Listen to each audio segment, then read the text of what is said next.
वे क्या कहेंगे कि एसआईआर को लेकर राहुल गांधी संसद से इलेक्शन कमीशन तक प्रोटेस्ट करने की बात करते हैं, उनसे मिलने की बात करते हैं, और साथ ही साथ जब एसआईआर होता है और जब वोट चोरी की बात होती है तो कहते हैं वोट चोरी कर रहे हैं। तो अगर वोट चोरी हो रहा है तो इलेक्शन कमीशन एसआईआर कर तो रहा है, तो समस्या क्या नजर आ रही है इन दोनों चीज़ों में? देखिए 65 लाख वोटर हट गए बिहार से, इन्हें तो खुशी मनानी चाहिए ना। ये क्या कह रहे हैं वोट चोरी वोटर चोरी? भाई राहुल गांधी जी आपके समर्थन में ही तो है बिहार में जो एसआईआर आया है। आपने कहा कि मल्टीपल वोटर्स आ रहे हैं, एक 35 एड्रेस है बेंगलोर का, उस पर 80 वोटर्स आ गए। कितने ऐसे एड्रेस रायबरेली में पाए गए हैं, एक ही एड्रेस पे 20 वोटर पाए गए, किसी पे 30 पाए गए, किसी पे 40 पाए गए। मल्टीपल वोटर हैं इस देश में, कोई बांग्लादेशी है, कोई रोहिंग्या है, कोई कहते हैं कि भाई यूपी बिहार से जॉब करने गए जैसे, तो वो यूपी बिहार का भी उनके वोटर है। दिल्ली में है तो दिल्ली का भी वोटर कार्ड है, कर्नाटक है कर्नाटक का भी है। तो ये मल्टीपल वोटर हो जाते हैं, क्योंकि कहीं पे भी आप रह रहे हो आपको वोट डालने का अधिकार मिल जाता है। वो रेंट एग्रीमेंट पे ही आपका वोटर आईडी कार्ड बन जाता है। तो अब उनको हटाने और छटनी करने का टाइम है, एसआईआर चल रहा है, तो एसआईआर के समर्थन में आप आओ, फेक वोटर आईडी कार्ड के समर्थन में हम आते हैं। लेकिन अगर आप राजनीति कर रहे हो, मोदी को कह रहे हो वोट चोर है, तो इलेक्शन कमीशन ने क्लोज डाल दिया है कि आप हमें हलफनामा दो, आप हमें शपथ पत्र दो, आप हमें लिखित में दो कि ये फेक वोटर है। ठीक है, आपने इलेक्शन कमीशन की वेबसाइट से उठाया या आरटीआई से लिया, कहीं से डाटा लिया है, आप लिखित में दे दो कि भाई ये वोट चोरी हुए हैं, इससे मोदी जीता है, तो फिर हम आपके ऊपर कम से कम 35A के तहत या कोई एक क्लॉज आता है उसके तहत कम से कम एफआईआर तो करवाने के लायक हो जाएंगे। अभी तो क्या है, कुत्ता भौंका भागा, ये पहले भी कर चुके हैं। रिसर्च पेपर है, इतने सारी ऑथेंटिक रिसर्च है उनके कार्यकर्ता 6 महीने उन्होंने लगा दिए पूरी की पूरी रिसर्च बनाने में, सारे के सारे उन्होंने प्रूफ दिखाए हैं, तो उस पर भरोसा क्यों नहीं करता? फिर प्रामाणिक पत्रकार हो, आपको पता है, आप पहले भी आप चौकीदार चोर है प्रोपेगेंडा देख नहीं चुके क्या? 2019 लोकसभा चुनाव में मोदी जी को चौकीदार चोर बोला गया था, मोदी जी को बोला गया था राफेल घोटाला है, लेकिन कुछ भी नहीं निकला। तो मैं आपको स्पष्ट कर देना चाहता हूँ आपके चैनल के माध्यम से, अब भी ये झूठे ही साबित होंगे। अरुणाचल में इन्होंने कहा था कि ज़मीन कब्जा लिया चीन ने, लेकिन भारत के कोर्ट ने क्या कहा, सुप्रीम कोर्ट ने, कि राहुल गांधी जी आप इंडियंस जैसी बात नहीं कर रहे, ये विदेशी भाषा है। चीन का प्रोपेगेंडा आप चला रहे हो, पाकिस्तान का प्रोपेगेंडा चला रहे हो। भारत के एयर मार्शल चीफ बोल रहे हैं कि हमने पाकिस्तान के 6 फाइटर जेट उड़ाए, आप कह रहे थे भारत के 5 फाइटर जेट उड़ गए।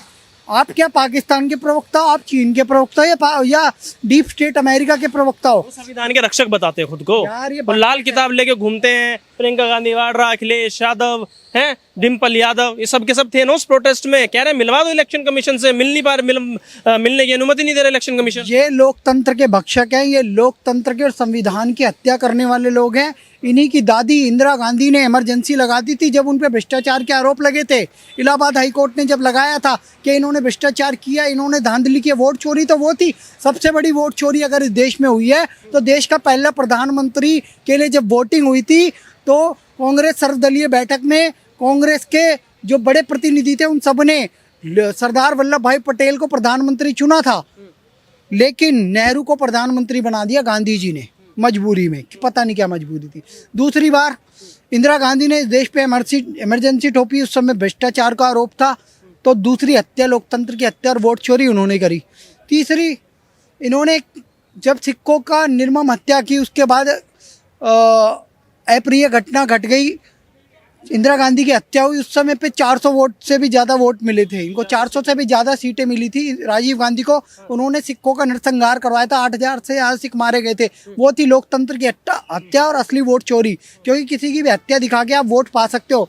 जब राजीव गांधी की हत्या की गई थी हैं, तब भी इन्होंने वोट की चोरी की थी, क्योंकि उनके नाम से वोट मांगे थे। इलेक्शन कमीशन ऑफ इंडिया, विनय चावला, उसे इन लोगों ने ही संसद में भेजा है।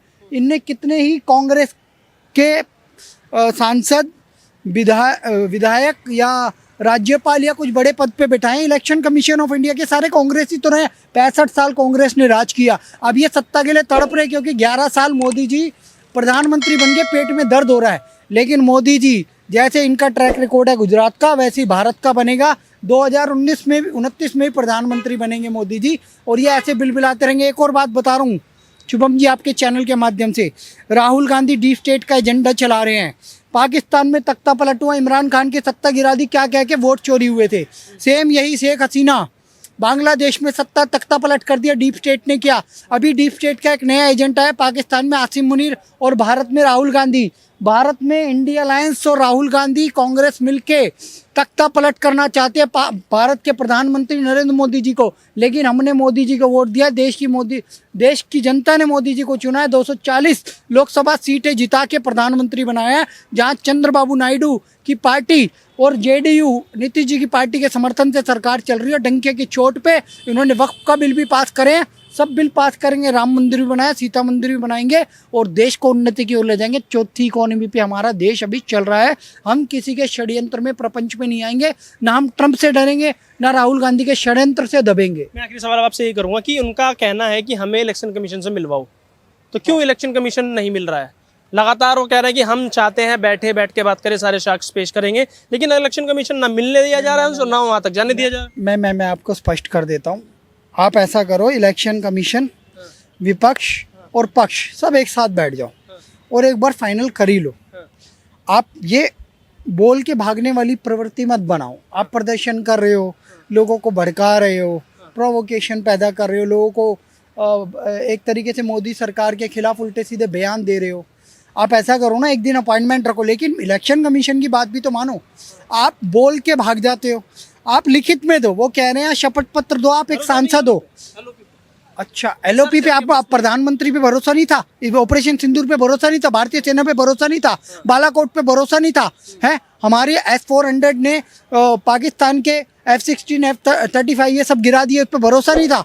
हमने जो पाकिस्तान को दिए हुए टर्की के ड्रोन गिरा दिए, ये भरोसा नहीं था। भारत के ऑपरेशन सिंदूर सक्सेसफुल रहा, 9 आतंकी अड्डे उड़ा दिए, 11 एयरबेस उड़ा दिए, पाकिस्तान के किनारा हिल्स उड़ा दिया, क्या भरोसा नहीं था? ये सब राहुल गांधी एक देश के गद्दार हैं, देश की जनता को भड़का के तख्ता पलट की तैयारी कर रहे। इससे पहले इन्होंने किसान आंदोलन को समर्थन किया था, 26 जनवरी के दिन लाल किले पे चढ़ गए थे लोग जो असामाजिक तत्व थे। इससे पहले भी ये बहुत सारा चाओस क्रिएट कर चुके हैं, पहलवान आंदोलन के नाम पे उसे दीपेंद्र हुड्डा समर्थन कर रहे थे। सर समझो ना इनकी स्ट्रेटेजी क्या है। किसी भी इलेक्शन से पहले चाओस क्रिएट करना, पैगासस इन्होंने कहा था हमारे मोबाइलों की ट्रैपिंग हो रही है। क्या इन्होंने SIT जब गठित हुई सुप्रीम कोर्ट की, क्या कोई अपना मोबाइल जमा कराया? क्या उसमें कुछ निकल के आए, साक्ष्य सामने आए? द वायर, आरफा खानम, रवीश कुमार, ध्रुव राठी, ये सब चीख के आकाश बनर्जी वगैरह प्रोपेगेंडा चलाते हैं। क्या ये माफी मांगते हैं? इस देश में कितने एजेंडे चलाए गए, संसदें ठप करी गई और लोकसभा राज्यसभा में इतना चाओस क्रिएट करते हैं। क्या ये अकाउंटेबल है? क्या ये वोटर चोरी वाला जो प्रोपेगेंडा चला रहे हैं अकाउंटेबिलिटी तय करेंगे? वही अकाउंटेबिलिटी तय करने के लिए इलेक्शन कमीशन ऑफ इंडिया कह रहा है कि आप लिखित में दीजिए, आप सांसद है, शपथ पत्र दीजिए, फिर हम आप जैसे कह रहे हो वैसी कार्रवाई करेंगे। लेकिन अगर आप गलत साबित हो गए तो हम कानूनी कार्रवाई करने के लिए प्रतिबद्ध हो जाएंगे, बाध्य हो जाएंगे। यही है। आपने समय दिया उसके लिए बहुत बहुत शुक्रिया। तो कहीं ना कहीं जनता का यही मानना है कि अगर राहुल गांधी लगातार CBI पे, ED पे प्रश्न उठाते रहेंगे तो आखिर उनकी बातों पर विश्वास कौन करेगा? आप ऑपरेशन सिंदूर पर सवाल उठाएंगे तो कैसे उम्मीद रख सकते हैं कि आपके रिसर्च पर देश की जनता विश्वास करेगी? तो क्या आपको विश्वास है इस पूरी रिसर्च पर? हमें कमेंट बॉक्स में जरूर बताएं। हमारी इस वीडियो में बस इतना ही। वीडियो पसंद आए तो शेयर, चैनल को सब्सक्राइब जरूर करें।